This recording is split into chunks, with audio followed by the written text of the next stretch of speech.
Hello friends, my name is Behroz and welcome to my channel where we talk about how we can live our best lives and be our best versions. Now in my last video with the link above, I talked about why S&P 500 Index ETF is one of the best investments within the stock market. As a response to that video, I received a number of questions from my followers asking me to also talk about what is the best time to invest in the market, especially given the recent volatility. In order to time your investments in the market, I make use of and also prescribe two methods which I use hand in hand. The first method I will share and explain in this video, and for the second method I will make a separate video for which I will leave a link above. The first method that I will talk in this video is called dollar cost averaging, which is primarily intended to ensure that your investments always achieve or surpass the average market returns. And the best part of this financial strategy is that it reduces the impact of volatility that comes from large purchases of financial assets such as equities. Now this is how it works. Suppose you are an investor and you have $100,000 to deploy and invest in the stock market. You can choose to invest the entire amount in one lump sum by timing the market. But your investment returns will be highly dependent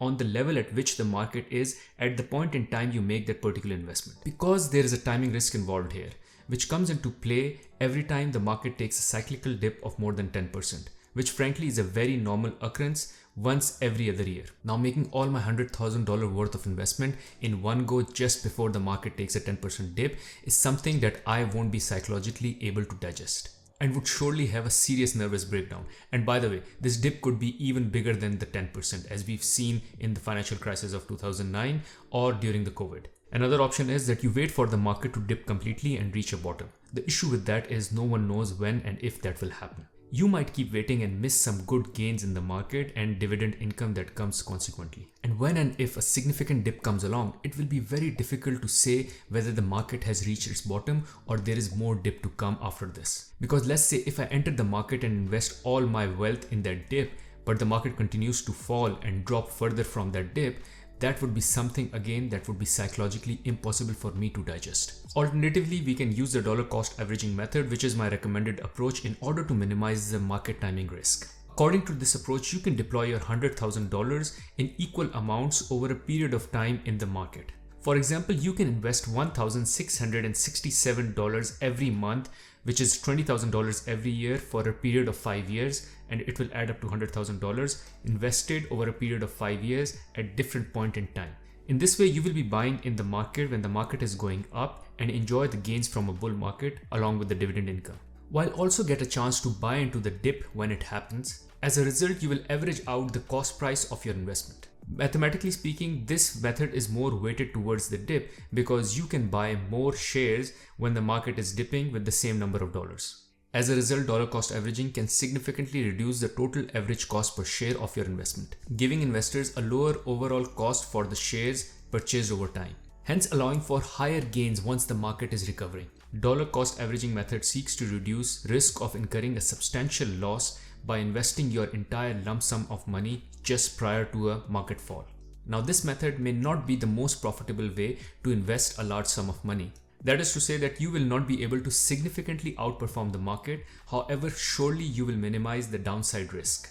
Now let me share with you some numbers to prove my case, where I will share with you outcome of different investment scenarios. Let's say if you invested $100,000 over 5 years in 60 equal monthly installments starting 2007.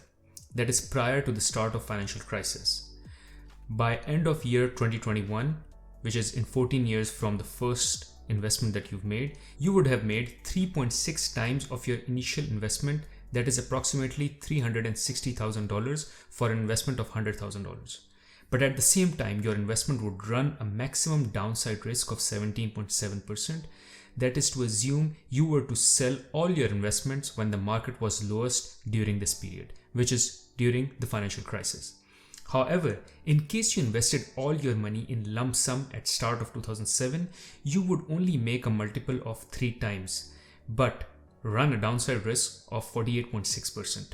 Because in this case, since you invested the entire amount in one go, that entire amount is at risk of facing the downside once the crisis hits. Now at scenario 3, in case if you were able to pick the lowest point in the market, which was March 2009, which I would frankly argue be just impossible to do, the portfolio would have appreciated 5.8 times by end of 2021. And the fourth scenario, which is in case you invested all your money in lump sum just before the financial crisis, you would have made 2.8 times your investment by the end of 2021. However, at the same time, running a downside risk of 52%. This is because your entire investment, which has been done in one lump sum, is at risk of seeing a dip in one go. Now note, in these scenarios, I make use of global financial crisis of 2009 as a real life example of significant market dip. Such dips, while no one can predict, are not avoidable since markets maintain a cyclical pattern. Clearly, I would choose the first option of investing in 60 equal installments, which applies the dollar cost average approach, since it offers the highest returns with least exposure, or call it the drawdown risk. There is greater return in case one invests just prior to a major dip. However, such a timing is impossible to predict or even estimate. So that scenario is frankly not realistic at all. Thank you for watching this video. I hope this was helpful for you to now start making wise investment decisions.